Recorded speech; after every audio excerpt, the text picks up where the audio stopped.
Ang hangin sa loob ng opisina ng doktor ay malamig at amoy gamot.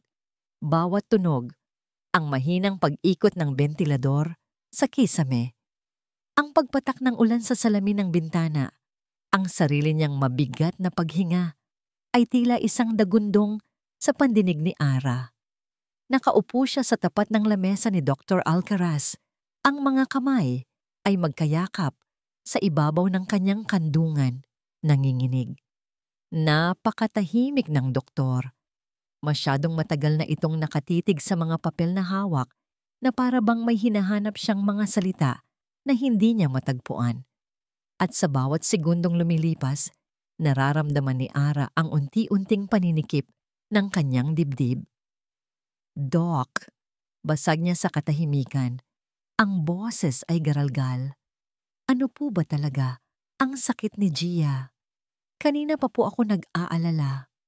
Dahan-dahang itinaas ni Dr. Alcaraz ang kanyang paningin. Sa likod ng makapal na salamin, nakita ni Ara ang pagod at awa sa mga mata nito. Mrs. Santos, panimula ng doktor, at sa tono pa lang nito, alam na ni Ara na hindi niya magugustuhan ang kasunod. I'm sorry. Isang salita, pero sapat na yon para gumuho ang mundo niya. Kaninang umaga lang, ang mundo niya ay puno ng kulay at matamis na amoy. Ang buong kusina ay amoy chocolate at vanilla. Nakapatong sa mesa ang isang bagong luto na cake. Hindi pa perpekto ang korte, pero gawa sa purong pagmamahal. Si Gia, ang kanyang anghel na magpipitong taong gulang na, ay tuwang-tuwang naglalagay ng makukulay na sprinkles sa ibabaw ng icing. More, Mommy! More! Ang masayang sigaw ng bata, may mantsa ng tsokolate sa gilid ng labi nito. Napangiti si Ara. Hinawakan niya ang maliliit na kamay ng anak at ginabayan ito. Okay? Sige. Pero dahan-dahan lang, anak. Baka maubos lahat at wala nang matira para sa birthday mo bukas. It's okay, Mommy. We can buy more. Tumawa si Ara at hinalikan ang tuktok ng ulo ng anak. Sa mga sandaling tulad nito, nararamdaman niyang siya na ang pinakamaswerteng ina sa buong mundo. Simple lang ang buhay nila. Pero hanggat kasama niya si Gia, hanggat naririnig niya ang tawa nito, sapat na yon. Higit pa sa sapat. Habang abala sila sa pagdedekorasyon, biglang tumunog ang kanyang cellphone. Isang hindi rehistradong numero. Hello? Sagot niya, habang pinupunasan ng kamay sa kanyang duster. Is this Mrs. Ara Santos, the mother of Angela Santos? Tanong ng isang formal na boses sa kabilang linya. Biglang kinabahan si Ara. Yes, this is she. Bakit po? This is Nurse Rona from the Philippine Heart Center. Pinapatawag po kayo ni Dr. Alcaraz. Kailangan niyo po pumunta dito sa ospital as soon as possible. It's about Gia's latest test results.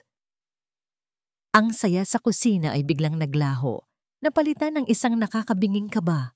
At ngayon, heto siya, nakaupo sa malamig na silya, kaharap ang doktor na naghatid ng balitang sisira sa kanyang buong pagkatao. Leukemia. Isinulit ni Ara ang salita na parang lason sa kanyang dila. Acute myeloid leukemia. Anong ibig sabihin nun, Doc? Cancer po ba yon? May lunas pa ba? Gagamutin natin siya, di ba? Sunod-sunod niyang tanong. Ang boses ay nanginginig sa pagitan ng pagtanggi at pagsusumamo. Tumango si Dr. Alcaraz. It is a type of cancer in the blood, Mrs. Santos. Agresibo ito, pero may pag-asa. She needs to undergo chemotherapy immediately. At higit sa lahat, kailangan niya ng bone marrow transplant. Transplant. Narinig na niya ang salitang iyon. Isang komplikado at magastos na proseso. Sige po, gagawin namin ang lahat. Mabilis niyang sagot. Ako? Pwede po ba ako? Nanay niya ako. Siguradong compatible kami. Isang malungkot na iling ang naging sagot ng doktor. We already tested you and your immediate relatives who volunteered. I'm sorry to say this pero wala pong nagmatch sa inyo. Para siyang sinampal. Kung hindi siya, sino? Sila na lang dalawa ng anak niya sa buhay. Ang mga kamag-anak niya ay sumubok na rin. Wala. Naramdaman niya ang unti-unting pag-init ng kanyang mga mata. Isang butil ng luha ang pumatak sa kanyang kamay. Paano na po ang anak ko, Doc? Paano na si Gia? Nawalan na siya ng lakas. Ang tanging naglalaro sa isip niya ay ang mukha ng kanyang anak.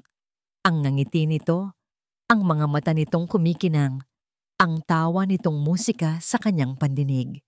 Hindi maari, hindi niya kayang mawala si Gia. Tumayo siya at lumapit sa bintana. Pinanood ang pagbuhos ng ulan. Ang langit ay kasing bigat ng nararamdaman niya. Pagkatapos ng ilang sandali ng pananahimik, narinig niya ang pagtayo ni Dr. Alcaraz at paglapit nito sa kanya. Mrs. Santos, mahinang sabi nito, huwag po kayong mawalan ng pag-asa, may isang huling paraan. Agad siyang napalingon, ang mga mata ay puno ng pananabik. Ano po yon, Doc? Kahit ano, gagawin ko. Nag-atubili ang doktor. May pag-aalinlangan sa mukha nito.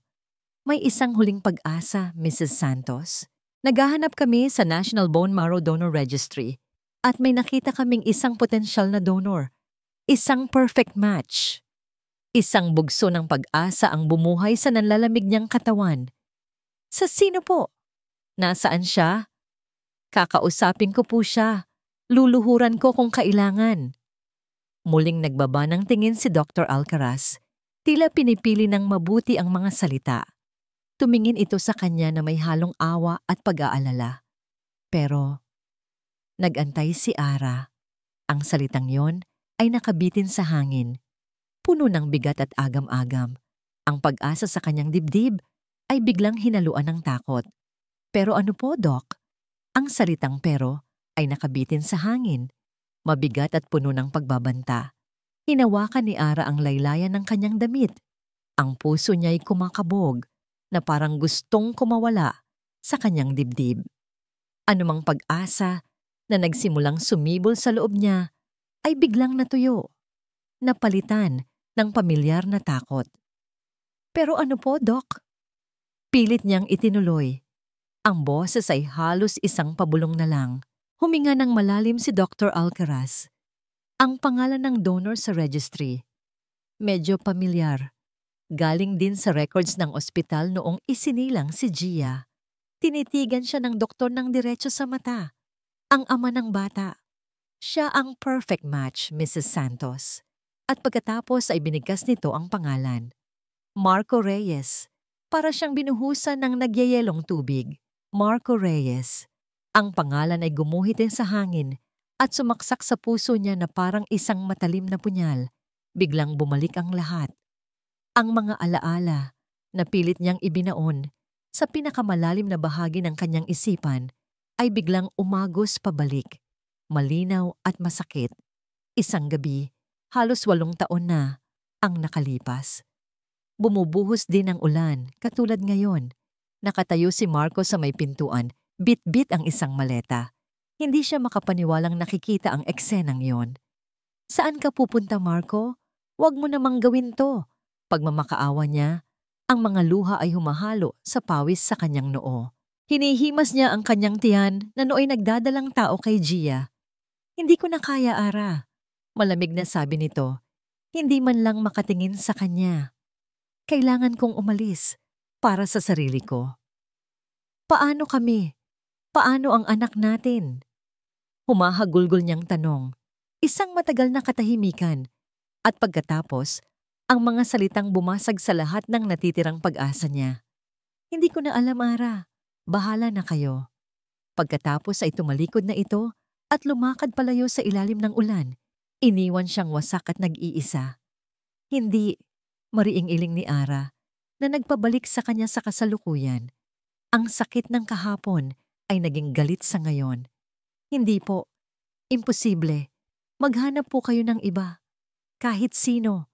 Huwag lang siya. Mrs. Santos, naiintindihan ko po ang sitwasyon. Malumanay na sabi ni Dr. Alcaraz. Pero sa buong national database, siya lang po ang lumabas na perfect match. Ang buhay po ni Gia ang nakasalalay dito.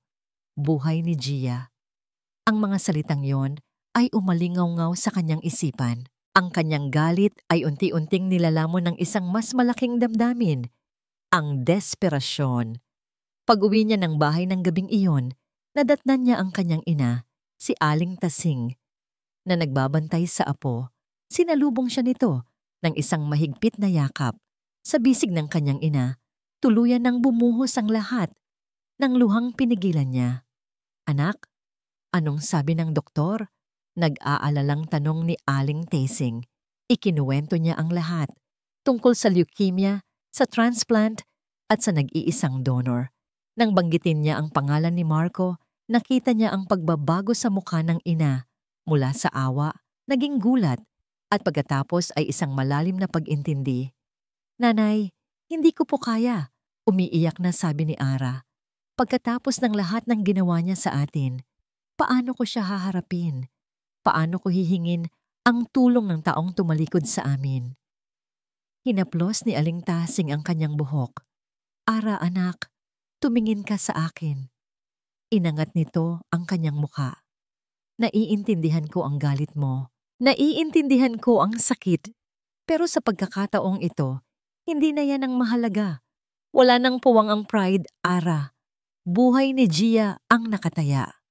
Alam niyang tama ang kanyang ina, pero napakasakit tanggapin. Nang gabing iyon, hindi siya makatulog. Tumayo siya at humarap sa salamin sa kanyang kwarto. Ang nakita niya ay isang babaeng pagod. Ang mga mata ay namumugto.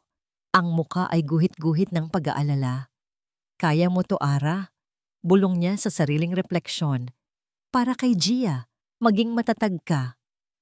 Ngunit sa pagsasabi niya noon, muli na namang bumagsak ang kanyang mga luha.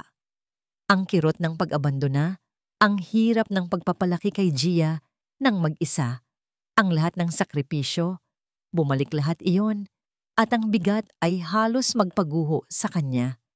Sumandal siya sa salamin, ang mga balikat ay nanginginig sa paghikbi. Kinabukasan sa ospital, mas lumala ang lahat. Biglang tumaas ng sobra ang lagnat ni Gia. Ang mahinang tunog ng heart monitor ay naging isang sunod-sunod at nakakataranta na beep. Nagkagulo ang mga nurse. Mabilis na pumasok sa kwarto. Code Blue! Get the crash cart! Sigaw ng isa. Napatayo si Ara, nanigas sa kinatatayuan. Ang mga mata ay nanlalaki sa takot. Habang pinapanood ang mga doktor at nurse, napalibutan ang kama ng kanyang anak. Ang munting katawan ni Gia ay nanginginig. Ang mukha nito ay namumutla. Anak! Gia! Sigaw niya, pero pinigilan siya ng isang nurse na makalapit. Sa sandaling iyon, nawala ang lahat. Nawala ang pride, ang galit, ang sakit ng nakaraan. Ang tanging nakikita niya ay ang kanyang anak na nag-aagaw buhay. Isa lang ang nasa isip niya. Kailangan niyang mailigtas si Gia, kahit anong kapalit. Nang medyo na-stabilize na nila ang bata, nilapitan niya ang head nurse. Ang mukha ay basang-basa ng luha. Tulungan niyo po ako. Pagmamakaawa niya. Kailangan kong mahanap ang ama niya. Ngayon na. Ang desperation sa kanyang boses ay hindi matatawaran. Kinuha ng nurse ang impormasyon at ipinangakong gagawin ang lahat para mahanap ito. Makalipas ang isang oras na parang habambuhay, bumalik ang nurse na may hawak na isang pirasong papel. Mamara, nahanap na po namin. Ito po ang address ng kumpanya niya. Nanginginig ang mga kamay ni Ara habang inaabot ang papel. Reyes Construction Corp. Isang address sa Makati. Hindi na siya nag-aksaya ng panahon. At ngayon, heto siya. Nakatayo sa tapat ng isang nagtataasang gusali na gawa sa bakal at salamin. Ang pangalan ng kumpanya ay nakaukit sa malalaking letra sa itaas ng entrance. Napapaligiran siya ng mga taong abala, mga naka-corporate attire, mga mukhang mayayaman at makapangyarihan. Naramdaman ni Ara ang pagliit ng kanyang sarili. Ang suot niyang simpleng bestida at luma na sapatos ay tila sumisigaw na hindi siya kabilang dito. Ito na ang mundo ni Marco ngayon. Isang mundo na napakalayo sa simpleng buhay na iniwan niya. Gusto niyang tumalikod at tumakbo palayo. Pero pagkatapos ay naalala niya ang mukha ni Gia. Ang mga aparatong nakakabit sa katawan nito, Ang tunog ng monitor sa ospital, huminga siya ng malalim. Itinuwid niya ang kanyang likod at itinaas ang kanyang noo.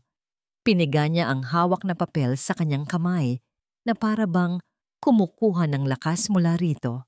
Para kay Gia. Nagsimula siyang maglakad. Ang bawat hakbang ay mabigat. Patungo sa malaking pinto na salamin. Pumasok siya sa loob ng toreng kristal. Dala ang isang pusong puno ng takot, ngunit pinatitibay ng pagmamahal ng isang ina. Nakatayo si Marco Reyes sa harap ng floor-to-ceiling na bintana ng kanyang opisina sa pinakatuktok ng gusali. Mula rito, tanaw niya ang buong syudad ng Makati, isang gubat ng mga nagtataasang gusali, abalang mga kalsada at walang katapusang paggalaw. Ito ang simbolo ng lahat ng kanyang pinaghirapan, ang tagumpay na binuo niya mula sa wala. Pero habang pinagmamasdan niya ang tanawin, isang pakiramdam ng kawalan ang bumalot sa kanya. Mayaman siya, makapangyarihan, CEO ng isa sa pinakamalaking construction company sa bansa. Nasa kanya na ang lahat ng material na bagay na pinangarap niya. Pero bakit pakiramdam niya ay may kulang pa rin? Isang malaking butas sa kanyang pagkatao na hindi kayang punan ng pera o kapangyarihan. Isang mahinang katok sa pinto ang pumutol sa kanyang pag-iisip. Pumasok si Isabel, ang kanyang asawa, na may dalang isang tasa ng kape. Nakasuot ito ng isang eleganteng pulang damit na bumagay sa mamahalin nitong alahas. Ang bango ng kanyang pabango ay agad na pumuno sa buong silid. "Here's your coffee, darling," malambing na sabi ni Isabel. Inilapag ang tasa sa kanyang mesa na gawa sa mahogany. "Kanina ka pa tulala dyan. Iniisip mo na naman ba yung problema sa supplier sa Cebu?" Humarap si Marco at pilit na ngumiti. "Something like that. It's nothing I can't handle." Lumapit si Isabel at niyakap siya mula sa likod. Isinandal ang baba nito sa kanyang balikat. "Of course you can handle it. You're Marco Reyes. You can handle anything." May kung anong lamig sa tono ni Isabel na hindi maipaliwanag ni Marco. Mahal niya ito, o yun ang pinaniniwalaan niya. Si Isabel ang sumalo sa kanya noong panahong wasak siya, ang nagbigay sa kanya ng oportunidad na umangat sa buhay. Utang niya rito ang lahat. Pero minsan, pakiramdam niya ay hindi siya asawa, kundi isang tropeyo na pagmamay-ari nito. Biglang tumunog ang intercom sa kanyang mesa. Boses iyon ng kanyang sekretarya, si Joanne. "Sir Marco, sorry to interrupt. May bisita po kayo sa baba. She doesn't have an appointment pero she insists on seeing you. It's urgent daw po." Kumunot ang noo ni Marco. "Sino raw?" Nag-atubili sandali si Joanne sa kabilang linya. "She said her name is Ara Santos." Sa pagkarinig ng pangalan, biglang huminto ang pag-ikot ng mundo ni Marco. Ang tasang hawak niya ay muntik ng mabitawan. Ara Santos, isang pangalan mula sa nakaraan. Isang multo na akala niya ay matagal nang nalibing. "Marco? Darling, are you okay?" Tanong ni Isabel. Napansin ang biglaang pagbabago sa kanyang itsura. "Your face is pale. Sino yung Ara Santos?" Hindi siya nakasagot agad. Ang isip niya ay lumipad pabalik sa isang maliit na apartment sa Quezon City, sa amoy ng nilulutong sinigang, sa tawa ng isang babaeng minsan ay naging buong mundo niya. "Papasukin mo siya," utos ni Marco sa intercom. Ang boses ay bahagyang nanginginig. Kumalas sa pagkakayakap si Isabel, ang mga mata ay naniningkit sa pagdududa. "Who is she, Marco? Bakit parang apektadong-apektado ka?" "An old friend," pagsisinungaling niya. "Matagal na kaming hindi nagkikita." Hindi kumbinsido si Isabel, pero tumahimik na lang ito at umupo sa isang silya sa gilid, nagmamasid na parang isang agila. Makalipas ang ilang minuto, bumukas ang pinto. Pumasok ang babaeng hindi niya nakita sa loob ng halos 8 taon. Si Ara. Napansin agad ni Marco ang pagbabago. Wala na ang sigla sa mga mata nito na dati niyang minahal. Napalitan iyon ng pagod at isang kalungkutang hindi niya kayang sukatin. Namayat ito at may mga maitim na bilog sa ilalim ng mga mata. Pero kahit sa kabila ng lahat, nandoon pa rin ang pamilyar na itsura, ang tapang sa tindig na unang nagustuhan niya. Nakatayo lang sila roon, ilang talampakan ng pagitan, pero parang isang karagatan ang naghihiwalay sa kanila. Ang hangin sa loob ng opisina ay biglang naging mabigat at siksik sa mga salitang hindi masabi. Ara, sa wakas ay sabi ni Marco, ang pangalan nito ay parang dayuhan sa kanyang dila. Marco, sagot ni Ara, ang boses ay walang emosyon. Salamat sa pagtanggap mo sa akin. Hindi alam ni Marco ang sasabihin. Gusto niyang magtanong, kumusta ka na? Pero alam niyang wala siyang karapatan.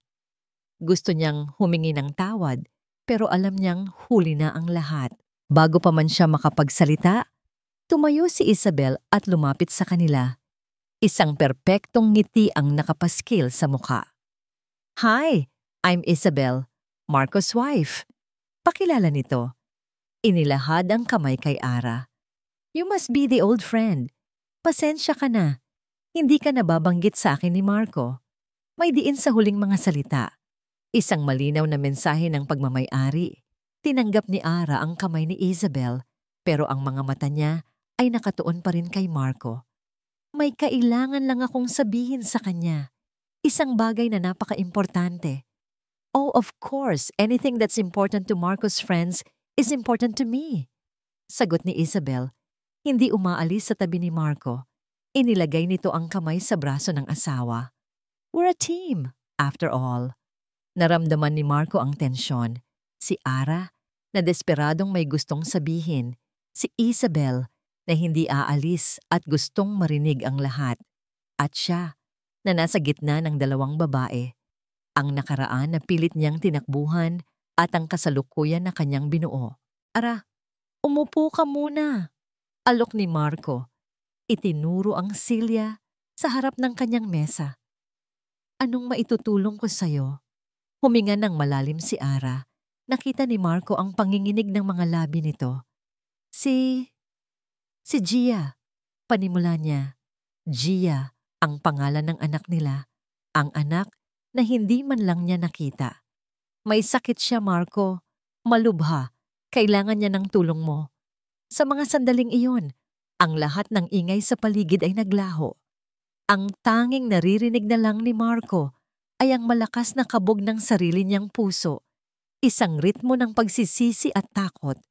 Tiningnan niya si Ara at pagkatapos ay si Isabel na ngayon ay nakatingin sa kanya ng may pagbabanta. Naramdaman niya ang paghigpit ng hawak nito sa kanyang braso. Nang makaalis na si Ara pagkatapos ng isang maikli at pilit na pag-uusap, kung saan naipaliwanag niya ang sitwasyon sa ilalim ng mapanuring mga mata ni Isabel, hinarap siya agad ng asawa. Ang matamis na ngiti nito kanina ay tuluyan ng naglaho. Sino siya, Marco? Tanong ni Isabel. Ang boses ay malamig na parang yelo. At anong kailangan niya sa atin? Lumipas ang 2 araw na parang 1 taon para kay Ara. 2 araw ng walang tigil na pag-aalala, ng pagbabantay sa paghinga ni Gia ng pagdarasal sa bawat segundong lumilipas. Wala siyang natanggap na tawag o anumang balita mula kay Marco. Ang munting pag-asa na nabuo sa kanyang puso nung nilakasan niya ang loob na puntahan ito ay unti-unti na namang namamatay. Siguro nga, wala na talaga siyang pakialam. Isip niya habang pinupunasan ng maligamgam na tubig ang noo ng kanyang anak. Katulad noon, iniwan niya kami. Bakit ko ba inasahan na magbabago pa siya? Isang malalim na buntong hininga ang kumawala sa kanya. Pagod na siya. Pagod na ang katawan niya sa puyat at pagod na ang puso niya sa sakit. Nang biglang tumunog ang kanyang cellphone, isang hindi pamilyar na numero. Nanginginig ang kamay niya nang sagutin ito. Hello? Ara? Ang boses na yon. Kahit 8 taon na ang lumipas, kilalang-kilala pa rin niya. Marco? Oo, tumawag ako para sabihin na payag ako. Natigilan si Ara. Pipayag ka? Oo, payag akong magpa-test. Sabi ni Marco sa kabilang linya. Bukas na bukas din, Pupunta ako dyan sa ospital. Just tell me what to do. Isang malaking bigat ang tila nabunot sa dibdib ni Ara. Hindi niya napigilan ang pagtulo ng kanyang luha. Pero sa pagkakataong ito, luha iyon ng pasasalamat. Salamat, Marco. Maraming salamat. Narinig niya ang pagbuntong hininga ni Marco. Para sa bata. Para kay Gia. Pagkatapos ay ibinabana nito ang tawag. Kinabukasan, tulad ng ipinangako, dumating si Marco sa ospital. Ngunit hindi siya nag-iisa. Kasama niya si Isabel. Nagulat si Ara nang makita ang asawa ni Marco. Nakasuot ito ng isang simpleng puting bestida, walang kolorete sa mukha, at ang buhok ay nakapusod lang, malayong malayo sa itsura nito sa opisina. Mukha itong mabait at simple. Ara, bati ni Isabel sa kanya. May isang malumanay na ngiti. I'm so sorry sa nangyayari sa anak ninyo. Noong sinabi sa akin ni Marco ang lahat, hindi ako makapaniwala. Bilang isang babae, ramdam ko ang pinagdadaanan mo. Nag-aalangan si Ara. Hindi niya alam kung paano tatanggapin ang kabaitan nito. Salamat. Huwag kang mag-alala, sabi ni Isabel. Hinawakan pa ang kanyang kamay. Ang kamay nito ay malambot ngunit malamig. Nandito kami para tumulong. Gagawin namin ni Marco ang lahat para kay Gia. Habang nasa loob ng laboratorio si Marco para kunan ng dugo, nanatili si Isabel sa tabi ni Ara. Nagdala pa ito ng kape at tinapay para sa kanya. Kumain ka muna, Ara. Kailangan mong maging malakas para sa anak mo, sabi nito. Sa kabila ng kanyang pag-aalinlangan, nagsimulang lumambot ang puso ni Ara. Siguro ay nagkamali lang siya ng paghusga. Siguro ay mabuti naman talaga itong tao. Lumabas si Marco mula sa laboratorio na medyo namumutla. Okay na, sabi niya, nakatingin kay Ara. Sinabi nila na mga 2 hanggang 3 araw bago lumabas ang resulta. Tumango si Ara. Salamat ulit, Marco. Of course, gagawin natin to para sa bata. Sabat ni Isabel. Muling hinawakan ang braso ng asawa. At Ara, huwag mo na ring isipin ang bayarin sa ospital. Kami na ang bahala sa lahat. Napatanga si Ara. Naku, huwag na. Nakakahiya naman. No, I insist. Giit ni Isabel. Ngumiti ulit. Isipin mo na lang, natulong namin yan para kay Gia. Ang mahalaga ngayon ay gumaling siya. Walang nagawa si Ara kundi ang tumango at magpasalamat. Sa sumunod na araw, laking gulat ni Ara nang muling dumating si Isabel sa ospital. Sa pagkakataong ito, mag-isa lang ito at may dalang isang malaking paper bag. Para kay Gia, sabi nito, iniabot sa kanya. Mga laruan at coloring books para hindi siya masyadong mainip dito. Pagkatapos ay lumapit ito sa kama ni Gia. Ang bata ay gising ngunit matamlay. Hello, Gia. Malambing na bati ni Isabel. You are such a beautiful girl. Alam mo ba, kamukhang-kamukha mo ang daddy mo. Tumingin lang si Gia. Walang imik. Ngumiti si Isabel sa bata. Isang ngangiting puno ng awa. Pero nang sandaling tumalikod si Ara para ayusin ang unan, nakita niya sa gilid ng kanyang mata ang pagbabago sa mukha ni Isabel. Ang nangiti ay biglang naglaho, napalitan ng isang malamig at blangkong ekspresyon, bago muling ngumiti nang humarap siyang muli. Kinilabutan si Ara. Isang mabilis na kislap lang iyon, pero sapat na para bumalik ang kanyang pagdududa. Bago umalis, muling kinausap ni Isabel si Ara. Gagaling din siya, Ara. Manalig ka lang. At tandaan mo, kahit anong mangyari, nandito kami para sa inyo. Naiwan si Ara na gulong-gulo ang isip. Mabait ba talaga si Isabel o isa lang itong magaling na artista? Sinubukan niyang iwaksi ang masamang pag-iisip. Kailangan niya ng tulong nila. Kailangan ni Gia ang tulong nila. Mas mabuti nang maniwala na lang siya sa kabutihang ipinapakita nito. Sa labas ng ospital, habang naglalakad pabalik sa kanyang sasakyan, kinuha ni Isabel ang kanyang cellphone at nag-dial ng isang numero. "Hello?" Sagot ng isang lalaki sa kabilang linya. "Nagawa mo na ba ang pinapagawa ko?" Tanong ni Isabel. Ang boses ay wala ng bahid ng anumang kabaitan. Ito ay malamig, matigas, at puno ng awtoridad. "Yes, ma'am. Naayos ko na po sa contact ko sa loob. Ano man ang tunay na resulta, ang lalabas sa official report ay not a match." "Good," sabi ni Isabel. "Siguraduhin mong tama ang gagawin mo. Walang puwang para sa pagkakamali. Babayaran kita ng malaki." Ibinaba niya ang tawag at sumakay sa kanyang mamahaling kotse. Habang umaandar palayo, napatingin siya sa gusali ng ospital mula sa kanyang bintana.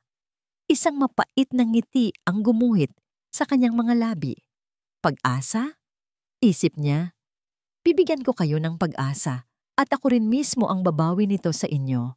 Makalipas ang 2 araw, habang nag-aalmusal si Ara sa kantin ng ospital, muling tumunog ang kanyang cellphone.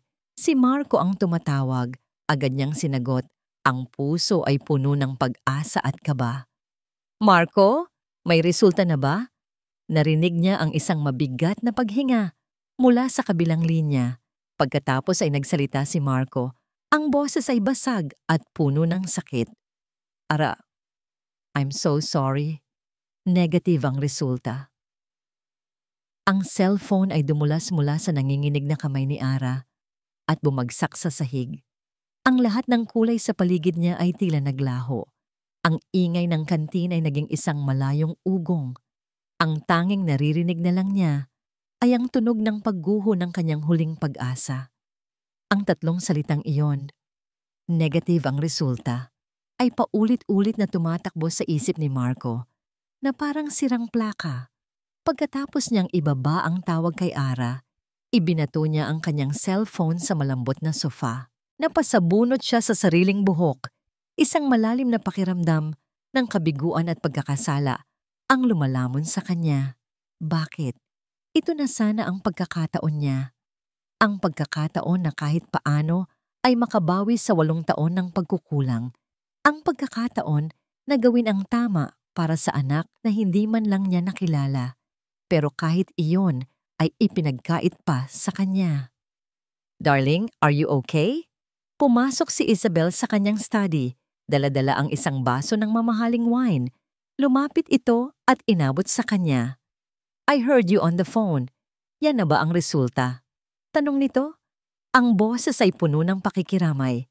Tumango lang si Marco, hindi makatingin. Ininom niya ang alak ng isang lagukan, umaasang papatayin nito ang sakit na nararamdaman niya. Pero hindi. Lalo lang nitong pinatingkad ang kanyang kabiguan. "Hindi ako ang kailangan niya," sabi niya. Ang boses ay garalgal. "Wala akong silbi." Umupo si Isabel sa tabi niya at hinaplos ang kanyang likod. "Shh! It's not your fault, Marco. Hindi mo yan kontrolado.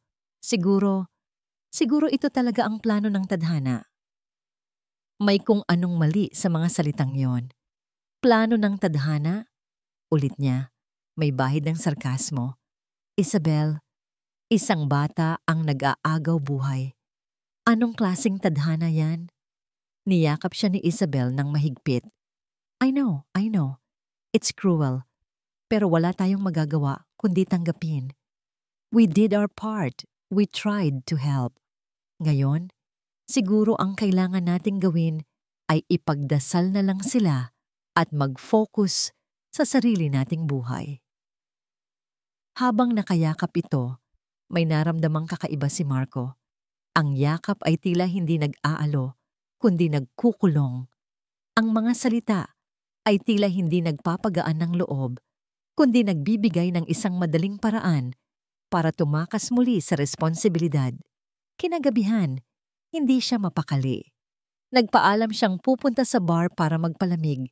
Sa totoo lang, gusto niya lang mapag-isa. Umupo siya sa isang madilim na sulok ng bar. Sunod-sunod ang pag-order ng whiskey. Kinuha niya ang kanyang wallet at inilabas mula roon ang isang maliit at lukot na litrato. Isang stolen shot na ibinigay sa kanya ni Ara Nung huli silang nagkita sa opisina, larawan yon ni Gia, nakangiti habang may hawak na ice cream. Kahit sa mumurahing litrato, kitang-kita niya ang sarili sa bata. Ang hugis ng mga mata, ang ngiti. Walang duda, anak niya ito. Isang anak na hindi niya kayang iligtas. Naramdaman niya ang pag-init ng kanyang mga mata. Sa unang pagkakataon sa loob ng maraming taon, naramdaman ni Marco ang pagnanais na umiyak. Umiyak para sa batang hindi niya nakasama. Umiyak para kay Ara, na muli niyang binigo. At umiyak para sa sarili niya, para sa lalaking naging siya, isang duwag na tumakbo at ngayon ay isang bigo na walang magawa. Nang umuwi siya ng bahay, lasing at gulong-gulo ang isip, nadatnan niya si Isabel sa sala. May kausap sa telepono. Nang makita siya nito, ang mukha nito ay bahagyang nagulat. "Oh, okay, I'll call you back." Mabilis na sabi ni Isabel sa kausap at agad na ibinaba ang tawag. "Sino yun?" tanong ni Marco. Ang pananalita ay medyo nabubulol. Wala. Si Cassandra lang," sagot ni Isabel. Ngumiti. "Kinukumusta lang yung para sa charity event sa susunod na linggo." Tumango lang si Marco at naglakad paakyat, pero may parte sa isip niya na hindi kumbinsido. Ang reaksyon ni Isabel ay masyadong mabilis, masyadong bigla, parang may itinatago. Kinabukasan, habang nasa opisina, pilit niyang iwinaksi ang mga pagdududa. "Praning ka lang, Marco. Lasing ka lang kagabi." Pero habang nag-aayos siya ng mga papel sa kanyang mesa, may isang bagay na nakaagaw ng kanyang pansin. Ang official medical report na iniwan ni Isabel sa ibabaw ng kanyang lamesa kaninang umaga. "Para matahimik na ang isip mo," sabi nito kanina. Kinuha niya ang papel at tiningnang maigi. Nandoon ang resulta. Bone marrow antigen test, not a match. Pero habang tinititigan niya ang dokumento, may napansin siya sa ibabang bahagi nito. Isang maliit na logo at pangalan. Prime Diagnostics Laboratory. Kumunot ang noo niya. Sa pagkakaalala niya, ang sample ng dugo niya ay kinuha sa loob mismo ng Philippine Heart Center. Isang malaki at respetadong ospital. Bakit galing sa isang maliit at hindi pamilyar na laboratorio ang resulta? Hindi ba dapat ay sa sariling laboratorio ng ospital nang galing ang report? Biglang bumalik sa alaala niya ang narinig niyang usapan ni Isabel sa telepono noong isang araw. Matatapos din ang gulo na to, babalik din sa dati ang lahat. Noon, inakala niyang ang tinutukoy nito ay ang stress na dulot ng sitwasyon.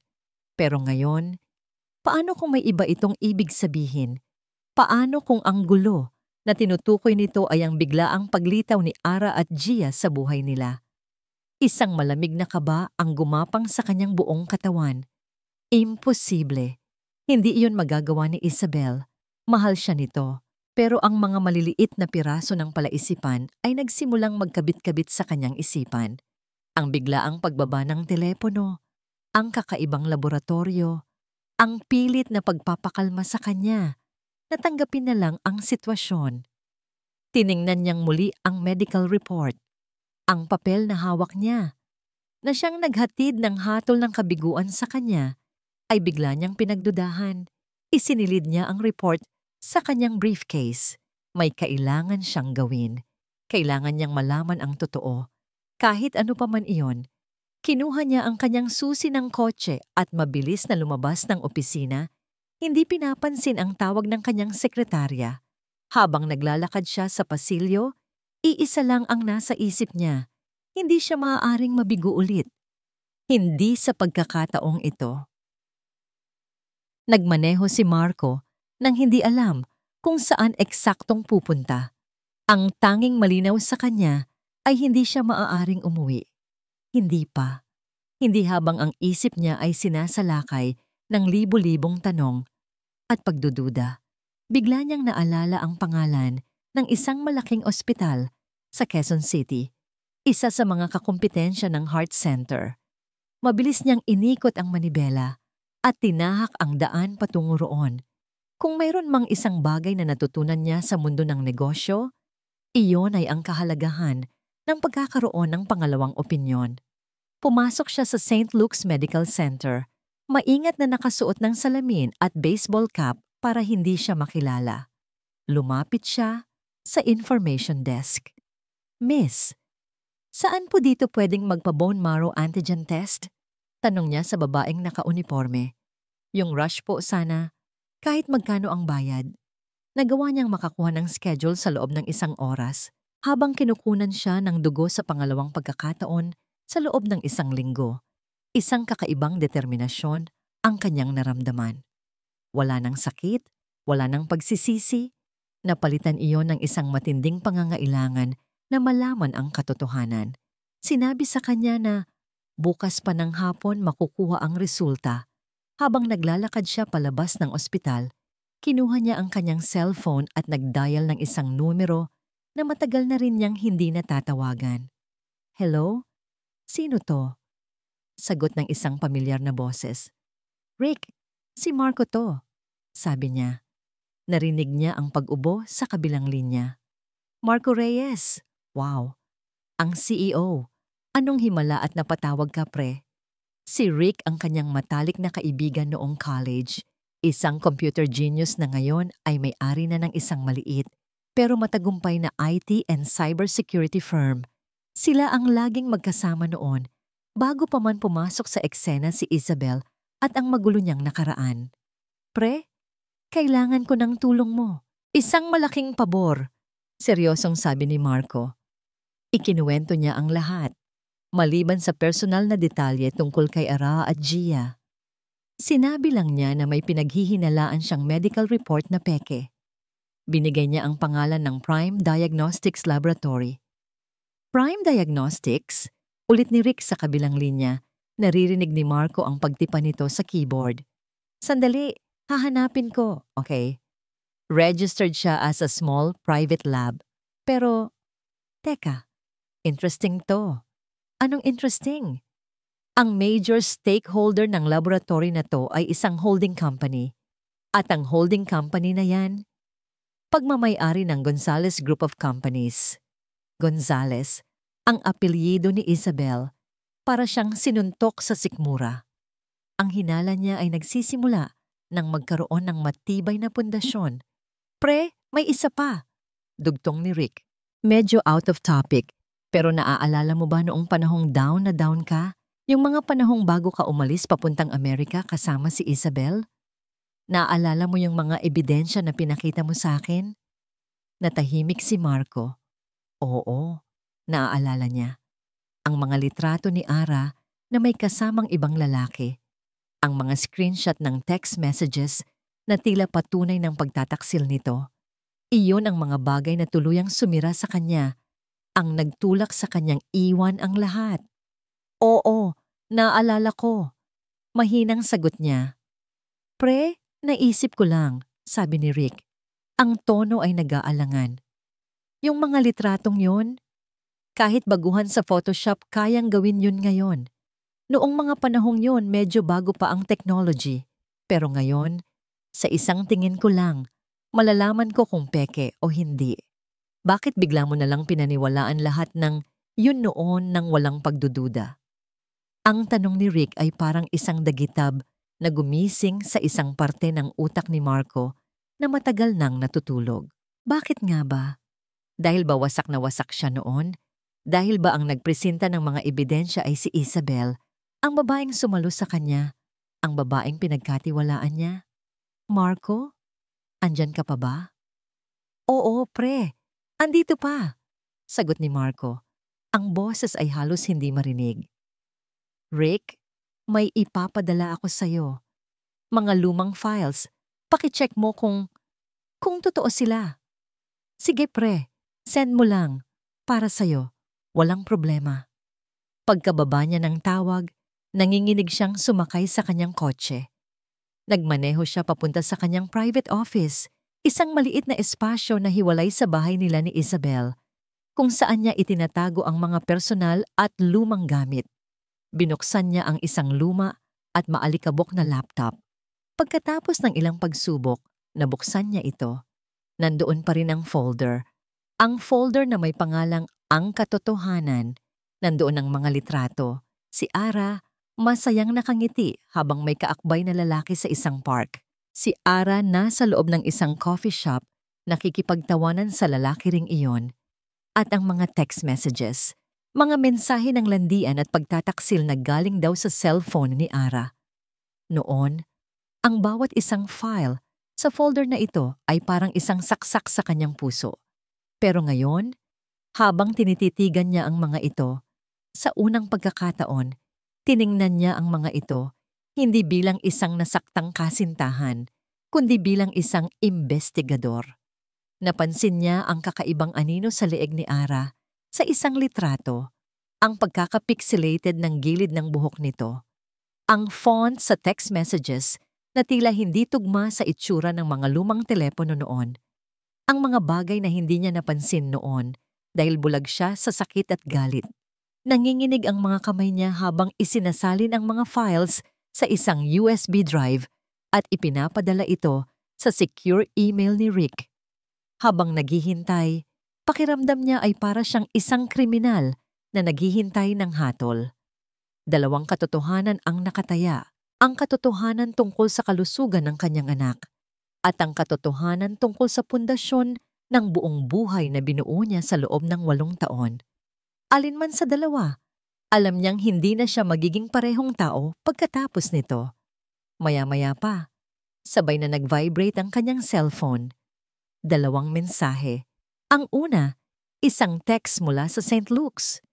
Mr. Reyes, available na po ang resulta ninyo. Pwede niyo na pong i-claim sa releasing section. Ang pangalawa, isang email notification mula kay Rick. Ang subject, pre, tumawag ka sa akin ngayon din. May nalaman akong nakakagimbal. Nakatigil si Marco sa loob ng kanyang kotse, nakaparada sa isang madilim na bahagi ng parking lot ng ospital. Ang makina ay patay. Ang tanging ilaw ay nagmumula sa screen ng kanyang 2 cellphone na magkatabing nakapatong sa passenger seat. Ang isa ay nagpapakita ng text message mula sa ospital. Ang isa naman ay ang email mula kay Rick. Hindi niya alam kung alin ang unang bubuksan. Parehong may dalang bigat. Parehong may kakayahang baguhin ang lahat. Para siyang nakatayo sa bingit ng isang bangin at alinman sa 2 pinto sa harap niya ay hahantong sa pagkahulog. Huminga siya ng malalim, pinipilit pakalmahin ang rumaragasang kabog sa kanyang dibdib. Pinili niya ang mas madali o ang inaakala niyang mas madali. Ang resulta ng test. Naglakad siya papasok sa ospital.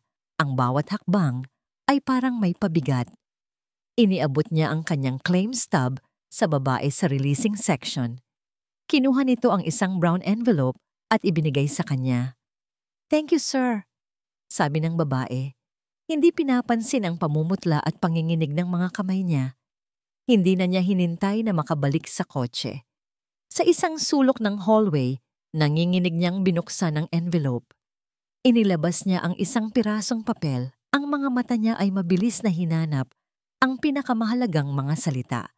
Hindi niya pinansin ang mga numero at teknikal na jargon. Hinanap niya ang konklusyon. At nandoon iyon, nakasulat sa makapal at itim na letra. Result? Perfect match. 10-10 HLA compatibility. Napahawak si Marco sa pader para suportahan ang sarili. Ang mga salita ay tila lumulundag mula sa papel at sumasayaw sa harap ng kanyang mga mata. Perfect match. Hindi siya not a match. Siya ang perpektong donor. Ang unang sampal. Isang sampal ng kasinungalingan. Pinaniwala siya. Pinaniwala siya ni Isabel. Bakit? Bakit nito gagawin yon? Pero bago pa man niya lubusang maproseso ang katotohanan yon, ang kanyang isip ay bumaling sa pangalawang cellphone sa email ni Rick. Nanginginig siyang bumalik sa kotse. Naupo siya sa driver's seat pero ang isip niya ay wala sa manibela. Tinawagan niya si Rick. "Pre!" Bungad niya. Ang boses ay tuyo at basag. "Marco, buti tumawag ka," sagot ni Rick. Ang boses ay seryoso at walang bahid ng anumang biro. "Pre, Yung mga files na pinadala mo, sinuri ko lahat. Every single one. Huminga ng malalim si Marco. And, peke. Lahat peke. Diretsahang sabi ni Rick. Hindi lang basta-bastang peke, pre. Professional ang pagkakagawa, lalo na para sa technology ng panahong yon. The photos were digitally manipulated. Halatang halata ang inconsistencies sa lighting source at resolution. At yung mga text messages, mas malala. I traced the metadata. Hindi galing sa isang cellphone ang mga yon. Gawa sila sa isang computer program idinisenyo para magmukhang totoong text conversation. Bawat salita ni Rick ay isang martilyo na pumupukpok sa pundasyon ng buhay ni Marco. Sino ang nagbigay sa'yo nito, pre? Tanong ni Rick. Dahil kung sino man siya, matindi ang galit niya sa inyo ni Ara. Planado ang lahat ng to para sirain kayo. Hindi nakasagot si Marco. Ang pangalan ni Isabel ay sumisigaw sa kanyang isipan. Flashback. Isang gabi, 8 taon na ang nakalipas. Umiiyak si Marco sa kanyang apartment. Hawak ang mga litrato. Kaka-break lang nila ni Ara dahil sa isang maliit na pagtatalo. Biglang dumating si Isabel, ang mabait na kaibigan na laging nandyan para sa kanya. Marco, I'm so sorry, sabi nito. Niyayakap siya. Pero may kailangan kang malaman.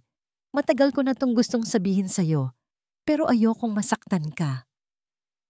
Inilabas nito ang mga ebidensya. Niloloko ka lang niya, Marco. Hindi ka niya mahal. Look at this. Nakita ko sila ng kaibigan ko sa mall. Bawat litrato, bawat text message na ipinakita nito ay isang karayom na tumusok sa kanyang sugatang puso. At dahil sa sakit, dahil sa galit, naniwala siya. Naniwala siya sa lahat. Marco, pre, andyan ka pa? Nabalik si Marco sa kasalukuyan. Ang hawak niyang cellphone ay tila isang bloke ng yelo. Ang pangalawang sampal, isang sampal ng pagtataksil. Isang pagtataksil na mas malalim, mas matagal, at mas masakit kaysa sa inakala niya. Nagsinungaling si Isabel tungkol sa resulta ng test para ilayo siya kay Gia. At nagsinungaling din ito 8 taon na ang nakalipas para ilayo siya kay Ara. Ang buong relasyon nila, ang buong buhay niya sa loob ng 8 taon ay itinayo sa isang pundasyon ng kasinungalingan. Hindi siya minahal ni Isabel, inangkin siya nito, inagaw. Isang nakakabinging tunog ang pumuno sa loob ng kotse. Doon niya lang napansin na sumisigaw na pala siya. Isang sigaw na nagmula sa pinakamalalim na bahagi ng kanyang kaluluwa. Isang sigaw ng galit, pagsisisi at isang sakit na hindi niya mailarawan. Hinampas niya ang manibela. Paulit-ulit. Ang bawat hampas ay para sa bawat taon na nagpaloko siya. Ang bawat sigaw ay para sa bawat pagkakataong sinayang niya. Si Ara, hindi siya nagtaksil. Siya ang iniwan. Siya ang sinaktan. Si Gia, ang anak niya. Ang anak na muntik nang mamatay dahil sa kasakiman ng babaeng pinakasalan niya. Tumigil siya sa pagwawala. Ang kanyang paghinga ay malalim at mabigat. Ang galit ay napalitan ng isang nakakatakot na kalamigan. Kinuha niya ang 2 medical report, ang peke at ang totoo. Kinuha niya ang email ni Rick. Pinunasan niya ang kanyang mga luha. Ang mga luhang yun ang magiging huli. Pinaandar niya ang kotse. Ang mga mata ay nakatuon sa daan. Mayroon na siyang direksyon. Uuwi siya. Uuwi siya sa bahay na itinayo sa kasinungalingan. At sa gabing ito, gigibain niya ang lahat. Pagdating niya sa mansyon, nadatnan niya si Isabel sa walk-in closet nito. Masayang namimili ng isusuot para sa isang party. Kumakanta pa ito ng mahina. Hi darling, you're home early. Masayang bati nito, hindi lumilingon. Help me choose, the red one or the black one? Hindi sumagot si Marco. Tumayo lang siya sa may pintuan ng closet. Pinapanood ito. Naramdaman ni Isabel ang kanyang titig. Dahan-dahan itong lumingon. Ang ngiti ay unti-unting nawawala nang makita ang ekspresyon sa kanyang mukha. Marco, may problema ba?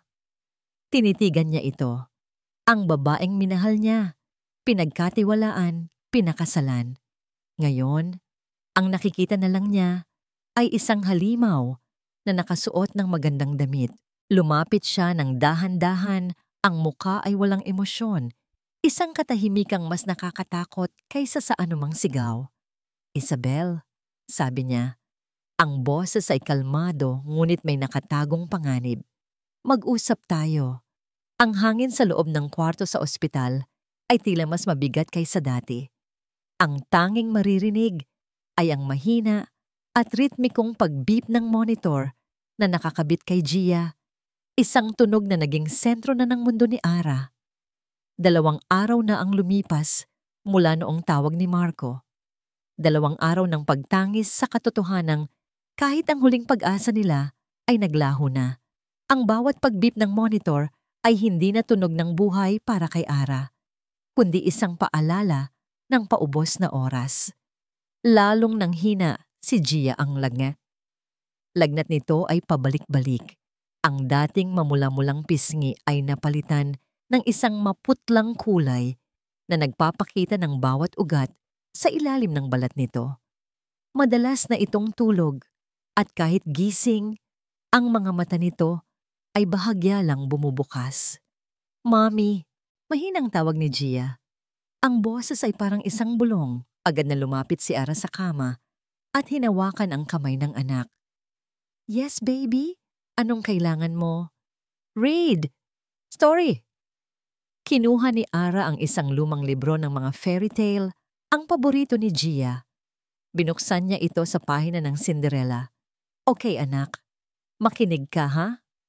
Panimula niya pilit na pinapasigla ang kanyang boses kahit ang puso niya ay durog na durog. Once upon a time, in a faraway land, there lived a kind and beautiful girl named Cinderella. Habang nagbabasa siya, ang mga mata niya ay lumuluha.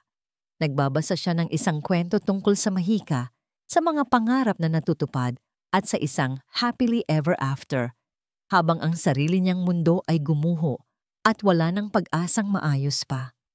Paano niya sasabihin sa anak niya na minsan, sa totoong buhay, hindi dumarating ang fairy godmother, na minsan, kahit gaano ka pa kabuti, hindi sapat iyon? Biglang bumilis ang pag-beep ng monitor. Mabilis at nakakataranta, napahinto sa pagbabasa si Ara. Ang mga mata niya ay nanlaki sa takot. Gia? Anak? Nagsimulang manginig ang maliit na katawan ni Gia. Ang paghinga nito ay naging mabilis at mababaw. Nurse! Tulong! Sigaw ni Ara. Ang boses ay puno ng panik. Mabilis na pumasok ang mga nurse at isang doktor sa loob ng kwarto. Itinulak siya nang bahagya palayo sa kama. Ma'am, sa labas po muna kayo. Utos ng isa. Napatayo lang siya sa gilid, parang isang estatwa, habang pinapanood ang kaguluhan. Narinig niya ang mga salitang hindi niya maintindihan. Seizure, oxygen level dropping, prepare for intubation. Ang tanging malinaw sa kanya ay ang imahe ng kanyang anak na nakikipaglaban para sa buhay nito. Nang ilabas siya sa kwarto, napasandal siya sa pader ng hallway. Ang mga tuhod ay nanghihina. Pakiramdam niya ay hinihigop lahat ng lakas sa kanyang katawan. Tinakpan niya ang kanyang bibig para pigilan ang isang malakas na hikbi. Kinuha niya ang kanyang cellphone, nanginginig ang mga daliri, habang hinahanap ang numero ni Marco. Kailangan niya ng karamay, kahit sino, kahit pa ang lalaking sanhi ng karamihan sa kanyang sakit. Nagring ito ng ilang beses, walang sumasagot. Sinubukan niya ulit, voicemail. Sinubukan niya sa pangatlong pagkakataon, diretso na sa voicemail. Isang mapait na tawa ang kumawala sa kanyang mga labi. Siyempre, bakit pa nga ba siya sasagot? Para sa kanya, tapos na ang lahat. Not a match nga, di ba? Wala na siyang obligasyon, wala na siyang pakialam. Tuluyan na siyang napaupo sa sahig ng malamig na hallway, niyakap ang kanyang mga tuhod, at doon umiyak ng umiyak. Ang lahat ng tao na dumadaan ay tila mga anino na lang. Wala siyang pakialam. Sa sandaling iyon, nag-iisa siya sa kanyang sariling mundo ng kadiliman. Makalipas ang halos 1 oras, lumabas ang doktor mula sa kwarto ni Gia. Si Dr. Alcaraz. Ang mukha nito ay seryoso at pagod. Agad na tumayo si Ara. Doc, kumusta po si Gia? Okay na po ba siya? Huminga ng malalim ang doktor. We managed to stabilize her, for now. Pero Ara, ito ang unang beses na tinawag siya ng doktor sa kanyang unang pangalan. At dahil doon, lalo siyang kinabahan. Mas humihina na ang katawan niya. The infection is getting worse, and her organs are starting to feel the strain. Kung hindi tayo makahanap ng donor sa lalong madaling panahon, I think we need to be realistic. Anong ibig niyong sabihin, Doc? Tanong ni Ara, kahit alam na niya ang kasunod. Tinitigan siya ni Dr. Alcaraz. Ang mga mata ay puno ng awa. Mrs. Santos, kailangan na nating pag-usapan ang tungkol sa hospice care. Hospice care, pangangalaga para sa mga walang lunas. Pangangalaga para sa mga naghihintay na lang ng kanilang oras. Ang mga salitang iyon ay ang huling pako sa kanyang kabaong. Ang huling hibla ng pag-asa na pinanghahawakan niya ay tuluyan ng naputol. Tumangulang si Ara, hindi na makapagsalita. Wala nang luhang lumalabas sa kanyang mga mata. Pakiramdam niya ay tuyot na siya. Pumasok siya sa kwarto. Si Gia ay mahimbing na natutulog. May nakakabit ng oxygen tube sa kanyang ilong. Umupo siya sa tabi nito. Hinawakan ang munti nitong kamay. Napakalamig. Tumingala siya sa langit mula sa bintana ng ospital. Gabi na. Ang mga bituin ay nagliliwanag. Nagsimula siyang kumanta. Isang oyayi na lagi niyang kinakanta para kay Gia noong sanggol pa ito. Ang kanyang boses ay mahina at nanginginig. Habang kumakanta siya, tinanggap na niya sa kanyang sarili. Wala nang laban, wala nang himala. Ang tanging magagawa na lang niya ay samahan ang kanyang anghel sa mga huling sandali nito. Ang katahimikan sa loob ng walk-in closet ay mabigat. Halos nakakabingi. Ang mga salita ni Marco, Isabel, mag-usap tayo, ay nanatiling nakabitin sa hangin, isang malinaw na pagbabanta. Unti-unting bumalik ang kulay sa mukha ni Isabel. Pinalitan niya ang pagkagulat ng isang pilit na tawa. Darling, you're scaring me, sabi niya. Hinahaplos ang braso ni Marco. Ano bang problema? Kung tungkol to sa nangyari sa anak ni Ara, I know. It's tragic. Pero malamig na inalis ni Marco ang kamay nito. Ang simpleng galaw na yon ay mas malakas pa kaysa sa anumang sigaw. Napahinto si Isabel. Ang nangiti sa kanyang labi ay naglaho. Tinitigan siya ni Marco ng diretso sa mata. Ang galit sa loob niya ay nag-aalab na parang bulkan. Pero ang kanyang muka ay isang blangkong maskara. Alam niya, sa puntong ito, na hindi niya maaaring ipakita ang lahat ng kanyang baraha. Kung aaminin niya ang lahat ng nalaman niya ngayon, itatanggi lang ito ni Isabel. Kailangan niya ng mas matibay na ebidensya, isang ebidensya na hindi nito matatakasan. Kailangan niyang maglaro.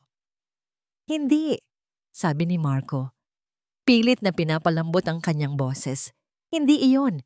It's about us. Umupo siya sa isang ottoman sa gitna ng closet at napahilamos sa kanyang mukha. Gumanap bilang isang asawang gulong-gulo ang isip. Hindi ko na alam, Isabel. Mula nang dumating si Ara, naguguluhan ako. Bumabalik lahat. Nakita niya ang pagbabago sa ekspresyon ni Isabel. Ang pagbabanta ay napalitan ng isang kislap ng tagumpay.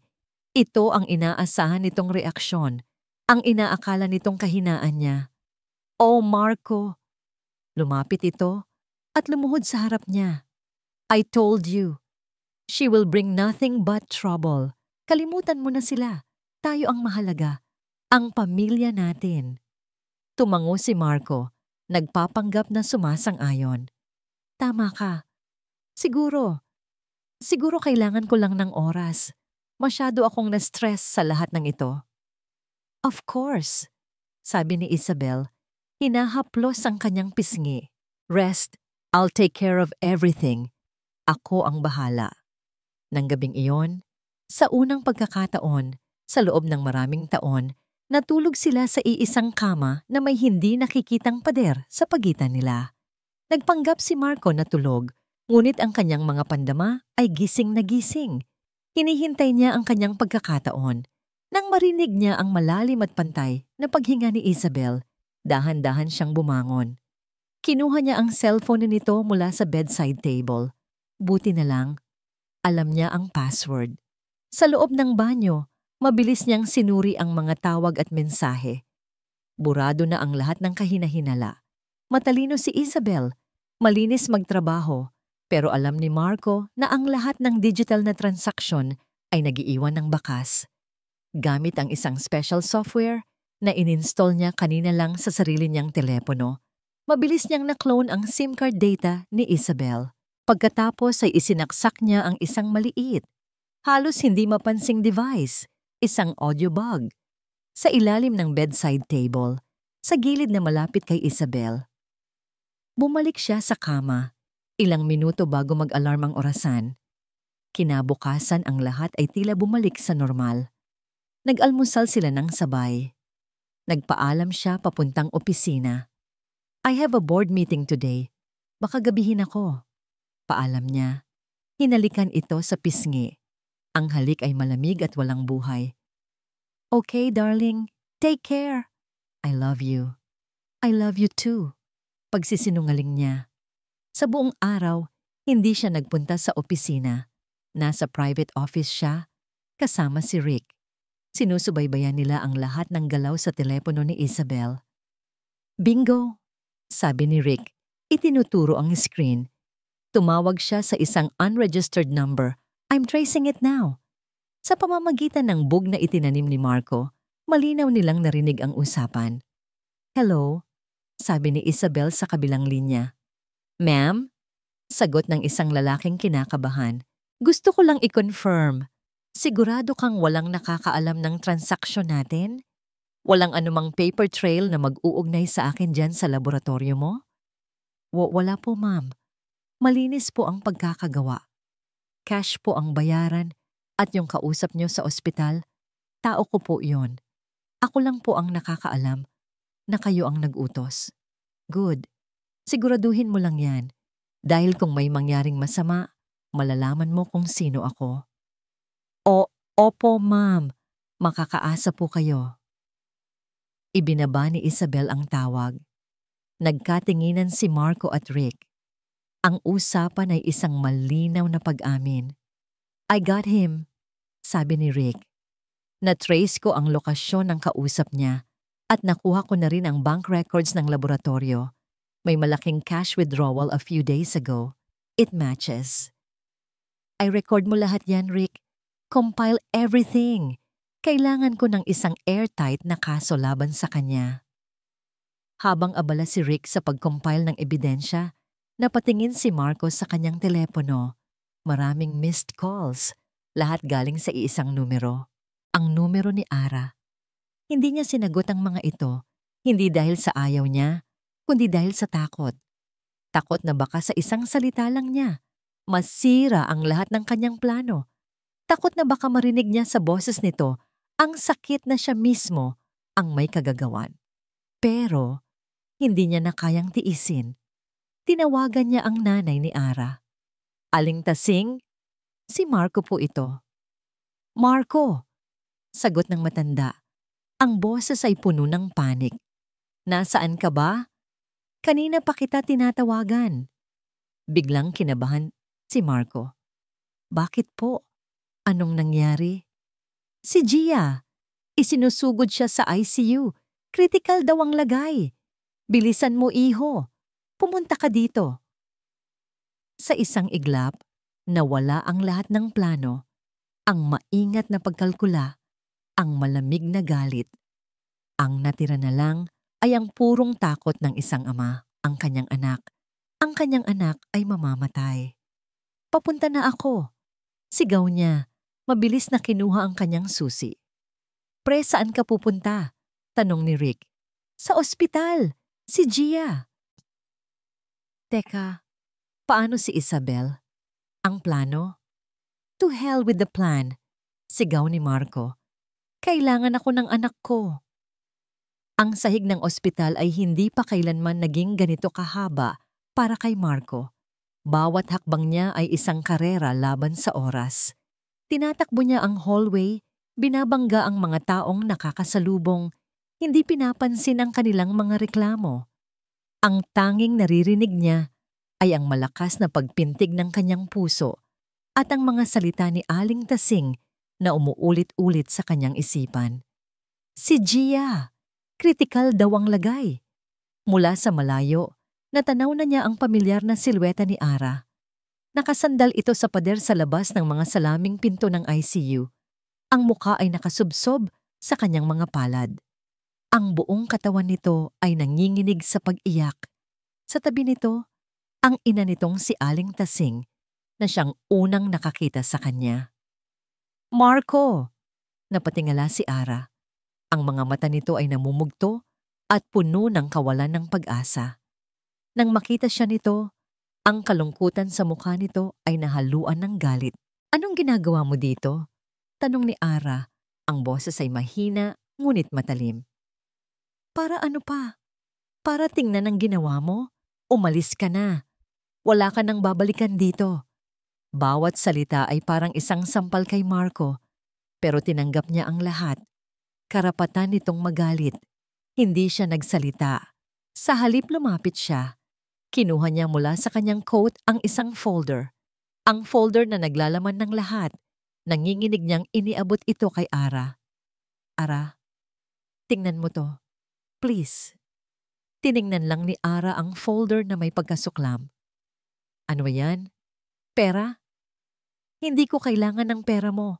Ang kailangan ni Gia ay huli na para sa lahat.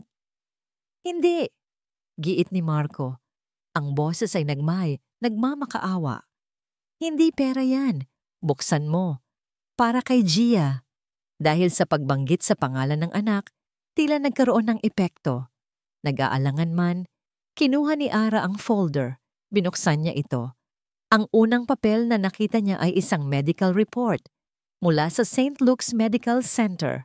Ang mga mata niya ay mabilis na tumakbo sa mga salita at pagkatapos ay nanlaki. Perfect match. Bulong niya, hindi makapaniwala. Binasa niya ulit. Perfect match? Tumingin siya kay Marco. Ang muka ay puno ng pagkalito. Ano to? Paano? Sabi mo, nagsinungaling sila, Ara. Sabi ni Marco. Ang boses ay puno ng pait. Nagsinungaling siya. Bago pa man makapagtanong si Ara kung sino ang tinutukoy niya, isang boses ang pumutol sa kanilang pag-uusap. Marco, darling? Ara? Oh my God, anong nangyayari? Si Isabel. Dumating ito, ang mukha ay puno ng perpektong pagkukunwari ng pag-aalala. Nakasuot ito ng isang mamahaling damit, tila kagagaling lang sa isang social event. Narinig ko ang nangyari kay Gia. I rushed here as fast as I could. Kumusta na siya? Sabi nito. Lalapit sana para hawakan si Ara, pero hinarang siya ni Marco. Huwag! Huwag mo siyang hahawakan, mariing sabi ni Marco. Natigilan si Isabel. Tumingin ito kay Marco. Pagkatapos ay sa folder na hawak ni Ara. Biglang namutla ang mukha nito. Marco, what is this? Anong ibig sabihin nito? Tanong ni Isabel. Sinusubukang bawiin ang kontrol sa sitwasyon. Ngumiti si Marco, isang ngiting walang bahid ng anumang saya. Ang laro, Isabel, tapos na. Kasabay ng mga salitang yon, 2 unipormadong security guard ng ospital at 2 pulis ang lumitaw sa dulo ng hallway. Naglalakad sila nang may determinasyon, dire-diretso patungo sa kanilang kinaroroonan. Lalong namutla si Isabel. Marco? Ano to? Anong ginagawa mo? Ako. Wala. Kalmadong sagot ni Marco. Pinapaalam ko lang ang katotohanan. Huminto ang mga pulis sa harap nila. "Are you Mrs. Isabel Gonzales Reyes?" Tanong ng isang pulis. "Yes, but..." "Anong problema, officer?" "You are under arrest," sabi ng pulis habang kinukuha ang kanyang posas. "For falsification of medical documents and obstruction of justice." "What?" Sigaw ni Isabel. Ang kanyang pagkukunwari ay tuluyan ng gumuho. "That's absurd! Wala akong ginagawang masama. Marco, tell them! Tell them they're making a mistake."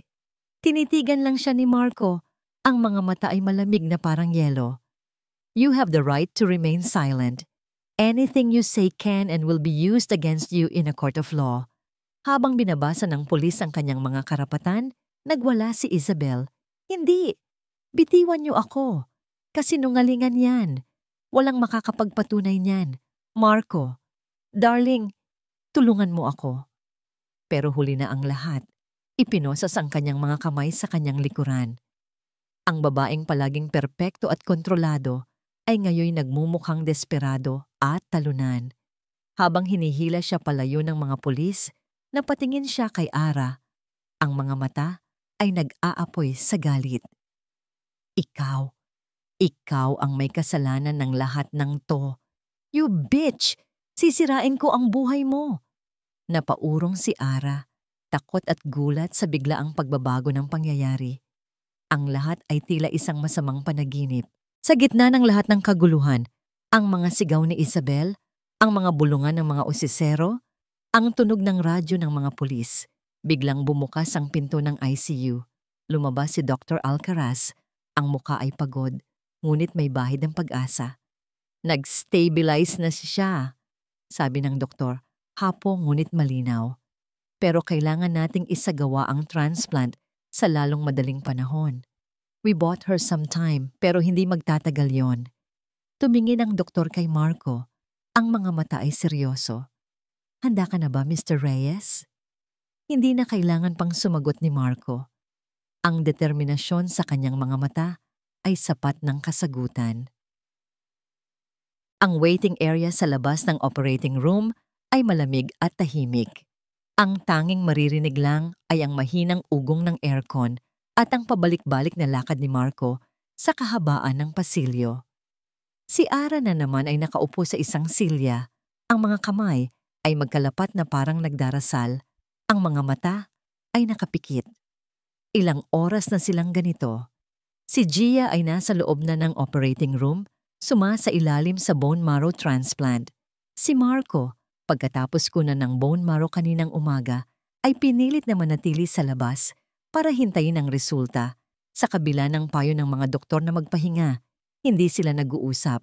Ang bigat ng mga revelasyon kagabi ay nakabitin pa rin sa pagitan nila. Isang hindi nakikitang pader na gawa sa 8 taon ng sakit, kasinungalingan at pagsisisi. Hindi na makatiis si Marco. Huminto siya sa paglalakad at naupo sa silyang may 2 upuang pagitan mula kay Ara. "Ara?" Mahinang sabi niya. Hindi dumilat si Ara, pero alam niyang naririnig siya nito. Huminga siya ng malalim. "Ito na yon. Walang nang atrasan. May kailangan kang malaman tungkol sa nangyari noon. Kung bakit kita iniwan." Sa wakas, dahan-dahang iminulat ni Ara ang kanyang mga mata. Tumingin ito sa kanya, hindi nang may galit, kundi nang may pagod. Isang malalim na kapaguran na tila nagmula pa sa kaluluwa. "Marco, huwag na ngayon," sabi nito. Ang boses ay paos. "Ang mahalaga, nasa loob ang anak natin. Yun na lang muna." "Hindi," giit ni Marco. "Kailangan mong malaman. Utang ko to sa'yo. Utang ko to kay Gia." Natahimik si Ara. Isang senyales para magpatuloy siya. At nagsimula siyang magkwento. Isinalaysay niya ang lahat. Ang pagdating ni Isabel sa buhay niya bilang isang kaibigan. Ang mga kasinungalingang ibinulong nito sa kanya. Ang mga pekeng litrato. Ang mga gawa-gawang text messages. Ang lahat ng manipulasyon na bumulag sa kanya at nagtulak sa kanyang gawin ang pinakamalaking pagkakamali sa buhay niya. "Naniwala ako sa kanya, Ara. sabi ni Marco. Ang boses ay basag sa pagsisisi. Napakagago ko para maniwala. Bulag ako sa sakit, sa selos, at duwag ako. Sa halip na kausapin ka at alamin ang totoo, pinili kong tumakbo. Pinili ko ang madaling paraan. Habang nagsasalita siya, hindi niya namalayang tumutulo na pala ang kanyang mga luha. Ang mga luhang matagal na niyang kinimkim. Ang mga luha ng isang lalaking sa wakas ay inamin ang kanyang mga pagkakamali. Hindi ko hinihingi ang tawad mo, pagpapatuloy niya. Alam kong wala akong karapatan. Gusto ko lang malaman mo ang totoo, na hindi ikaw ang may kasalanan. Ako ang may kasalanan sa lahat. Tahimik lang na nakikinig si Ara. Ang kanyang muka ay hindi mabasa, pero habang nakikinig siya, nagsimula na ring mamasa ang kanyang mga mata. Hindi dahil sa galit o awa para kay Marco, kundi dahil sa katotohanang napakasakit. Ang buhay na sanay para sa kanila ay ninakaw ng isang kasinungalingan. Ang 8 taon ng paghihirap niya, ng pagpapalaki kay Gia ng mag-isa, ay dahil sa isang laro ng panlilinlang. Hindi niya alam ang sasabihin. Ano nga ba ang masasabi mo sa ganoong sitwasyon? Salamat. Sa wakas ay sabi niya. Isang salitang tila hindi bumagay sa sitwasyon. Nagulat si Marco. Salamat? Para saan? Salamat sa pagsasabi ng totoo, sabi ni Ara. Pinupunasan ang kanyang mga luha. Kahit gaano kasakit, at least ngayon.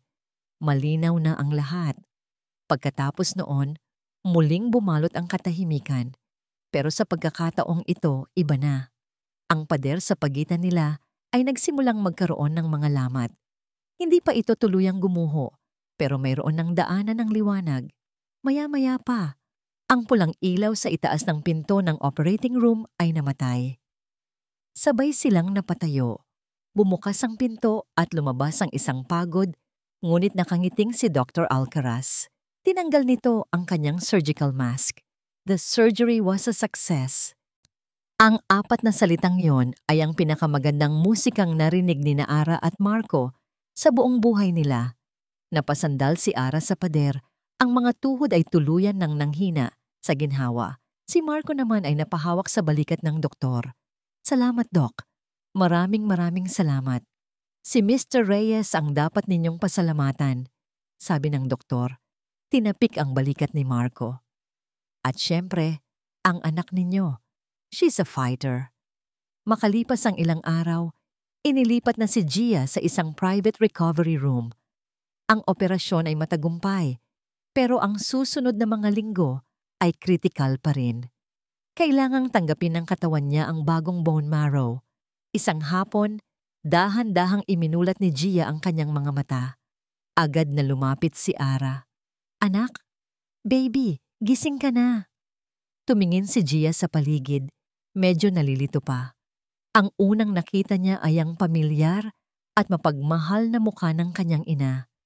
At pagkatapos, sa likod nito, isang lalaking hindi niya kilala. Isang lalaking may pagod, ngunit nag-aalalang mga mata, nakatayo sa isang sulok ng kwarto. Ngumiti si Gia ng bahagya, isang matamis ngunit mahinang nangiti. Tumingin siya kay Ara at pagkatapos ay sa lalaki. Mommy, bulong niya, ang boses ay mahina pa. Sino po siya? Nagkatinginan si Ara at Marco mula sa magkabilang dulo ng silid. Ang tanong ng isang inosenteng bata. Isang tanong na magsisimula ng isang bagong kabanata sa kanilang mga buhay. Lumipas ang 6 na buwan. Ang malamig at amoy gamot na hangin ng ospital ay napalitan na ng sariwang hangin at amoy ng damo sa isang parke sa Quezon City. Ang tunog ng mga monitor ay napalitan ng masasayang hiyawan ng mga bata at ng kaluskos ng mga dahon. Unti-unting bumalik ang kulay sa mundo ni Ara. At higit sa lahat, unti-unting bumalik ang kulay sa mga pisngi ni Gia. Mas mataas, Papa! Mas mataas pa! Masayang sigaw ni Gia habang tinutulak siya ni Marcos sa duyan. Ang buhok ni Gia ay nagsisimula ng tumubo muli, maikli ngunit makapal. Ang kanyang katawan ay may laman na ulit, at ang kanyang enerhiya ay tila walang katapusan. Ang tanging palatandaan na lang ng kanyang pinagdaanan ay isang maliit na peklat na natatakpan ng kanyang damit. Napangiti si Ara habang pinapanood sila mula sa isang bench na malapit. Ang salitang papa ay hindi na tunog banyaga sa pandinig niya. Sa simula, naging mahirap. Paano mo ipapaliwanag sa isang bata ang 8 taon ng pagkawala? Ngunit si Marco ay naging matiyaga. Isang montage ng mga alaala ang naglaro sa isip ni Ara.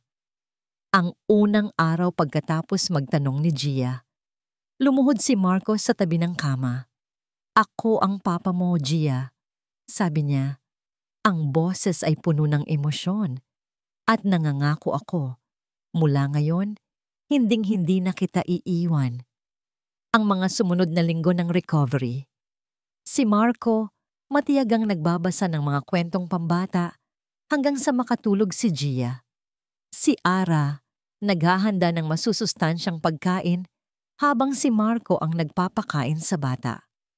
Sila, 2 taong minsan nang nagkasakitan, ay nagtutulungan ngayon na parang isang team. Walang salita. Isang perpektong sayaw ng pag-aalaga. Ang araw na lumabas ang balita, ang abogado ni Marco ay tumawag. Si Isabel Gonzalez ay napatunayang nagkasala sa lahat ng kaso. Hinatulan ito ng maraming taon ng pagkakakulong. Nang marinig iyon ni Ara, wala siyang naramdamang saya o paghihiganti. Ang naramdaman lang niya ay isang malalim na pagtatapos. Isang kabanata ng buhay niya ang tuluyan ng nagsara. "Mami, tingnan mo ako. Ang taas na." Nabalik si Ara sa kasalukuyan. Tumayo siya at lumapit sa kanila. "Oo nga, anak. Ang galing-galing mo naman," sabi niya. Hinahaplos ang buhok ni Gia. Huminto sa pagtulak si Marco. Tumingin ito kay Ara, isang ngiting pagod, ngunit masaya ang nasa labi. "Mukhang mas malakas pa yata sa akin itong anak mo." "Nagmana yata sa nanay," pabirong sagot ni Ara. Nagtawanan sila, isang tawang magaan at totoo. Hindi sila nagkabalikan bilang magkasintahan. Ang mga sugat ng nakaraan ay masyadong malalim para tuluyang maghilom at bumalik sa dati. Pero ang kanilang nasira ay napalitan ng isang bagay na mas matibay at mas makahulugan. Isang partnership. Isang pangako na magiging pinakamabuting magulang sila para kay Gia. Bumaba si Gia mula sa duyan at tumakbo papunta sa ice cream cart sa di kalayuan. "Wait for us, Gia!" Sigaw ni Marco. Naiwan silang dalawa ni Ara, naglalakad ng magkatabi. "Kumusta na ang bake shop?" tanong ni Marco. "Okay naman," sagot ni Ara. "Medyo dumarami na ulit ang order. Salamat sa tulong mo sa pag-ayos ng mga gamit." "Wala yon. The least I can do," sabi ni Marco. "Speaking of the company, kinausap ko na ang board. I'm taking a step back. I'll still be the CEO pero hindi na ako hands-on sa lahat. I want more time for this." Itinuro niya si Gia na masayang pumipili ng flavor ng ice cream. Tumango si Ara. Isang ngiti ng pag-intindi ang gumuhit sa kanyang labi. Nakita niya ang pagbabago kay Marco. Ang dating lalaking hinahabol ang yaman at tagumpay ay napalitan ng isang amang hinahabol ang mga nasayang na sandali. "That's good to hear, Marco," sabi ni Ara, at sinsero siya. Huminto sila sa paglalakad. Tumingin si Marco sa kanya. Ang mga mata ay seryoso. "Ara, alam kong hinding-hindi ko na mabubura ang sakit na naidulot ko. Pero gusto ko lang malaman mo, araw-araw, pinagsisisihan ko yon. At araw-araw, magiging pasasalamat ako sa pangalawang pagkakataong to." Tinitigan siya ni Ara. Wala na ang galit, wala na ang puot. Ang naroon na lang ay pagtanggap. "Ang mahalaga, nandito ka na ngayon," sagot niya. "Para kay Gia. Yun ang importante." Tinawag sila ni Gia. Hawak-hawak ang 2 cone ng ice cream. Tumakbo ito pabalik sa kanila. Mommy, Papa, picture tayo. Kinuha ni Marco ang kanyang cellphone. Inakbayan niya si Gia. Si Ara naman ay lumapit sa kabilang panig habang naghahanda sila para sa litrato sa ilalim ng papalubog na araw. Biglang niyakap ni Gia ang kanilang mga binti, isa sa bawat isa. Sumiksik ito sa gitna nila. I love you, Mommy, sabi nito, tumingala kay Ara. Pagkatapos ay tumingin ito kay Marco. I love you, Papa. Sa sandaling iyon, ang lahat ng sakit, lahat ng luha, lahat ng nawalang taon ay tila naglaho. Pinalitan ito ng isang simple at purong pagmamahal ng isang bata. Nagkatinginan si Ara at Marco sa ibabaw ng ulo ni Gia. Isang tingin na puno ng pag-unawa. Hindi nila kailangan ng mga salita para sabihin sa isa't isa na kahit gaano pa kagulo ang kanilang simula at kahit gaano pa kasakit ang kanilang nakaraan, sa wakas, sa tulong ng kanilang anak, natagpuan din nila ang daan pauwi. Sa unang pagkakataon, sa loob ng napakatagal na panahon, naramdaman nilang buo sila. Isang pamilya, isang bagong simula. At dito po nagtatapos ang makulay at madamdaming kwento ni Ara, Marco at ng kanilang anghel na si Gia. Maraming salamat sa inyong walang sawang pagsubaybay at pakikinig sa bawat kabanata ng kanilang paglalakbay. Mula sa unang patak ng luha ni Ara hanggang sa huling ngiti ng pag-asa, naging karamay namin kayo. Habang isinusulat ko ang kwentong ito, iisa lang ang tumatakbo sa aking isipan. Ang walang kapantay na lakas ng isang ina at ang kapangyarihan ng pagpapatawad na kayang buuin kahit ang pinakawasak na mga puso. Nais kong iparating na sa kabila ng pinakamadilim na pagsubok, laging may sisilay na liwanag.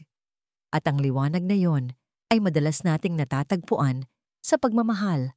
Pagmamahal sa anak, sa pamilya, at sa ating sarili. Ang kwento ni Ara at Marco ay isang paalala na ang pagpapatawad ay hindi para sa taong nagkasala, kundi para sa sarili nating kapayapaan. Ito ang susi na nagpapalaya sa atin mula sa bigat ng nakaraan at nagbibigay daan para sa isang bagong simula. Sana po ay may napulot kayong aral at inspirasyon mula sa kanilang kwento.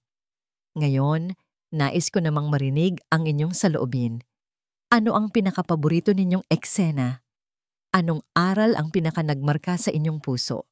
Huwag po kayong mag-atubiling i-share ang inyong mga komento sa ibaba. Ang inyong mga mensahe ang nagsisilbing inspirasyon at lakas namin para magpatuloy sa paglikha ng mga kwentong tatatak sa inyong mga puso. Muli, mula sa akin at sa buong team, maraming salamat po.